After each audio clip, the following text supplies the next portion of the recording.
Okay, here's the maker's corner again. Let's hope this audio works a bit better this time around. Just gonna check the camera.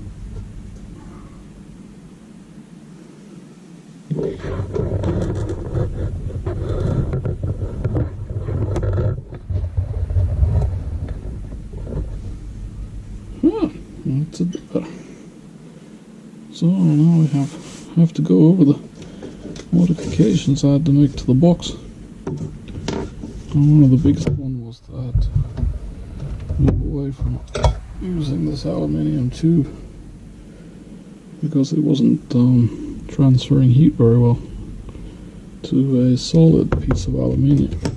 I wonder if I can show the other side. Let's see.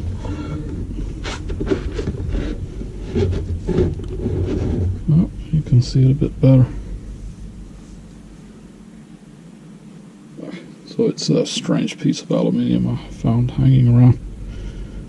So it's like solid from the beginning, and it's got this little bit thicker part at there, and it continues as a solid aluminium rod, and this conducts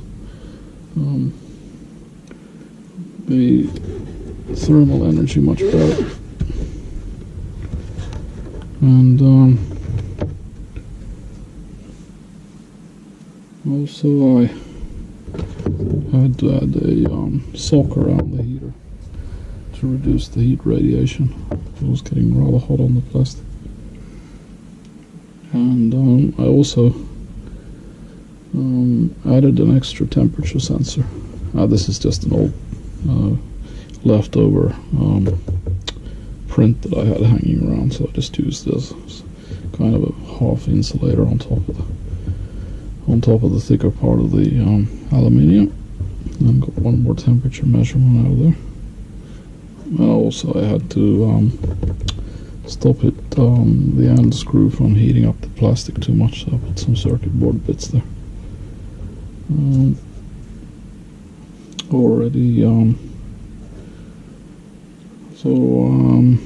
I can get this end temperature to around 70-80 degrees with 25 watts on the heater.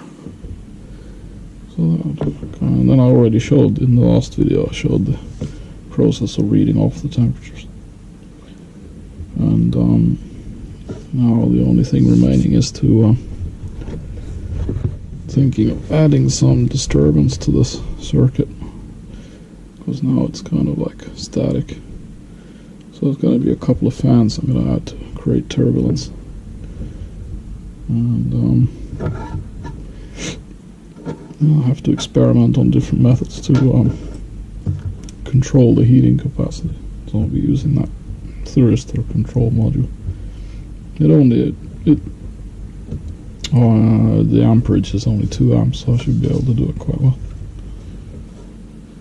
Okay, so that was that patch up of the previous video, which lacked the audio. So what I'll do now is I'll sign off from this and check the audio, and if it's okay then I'll upload it. So, that's the update for today.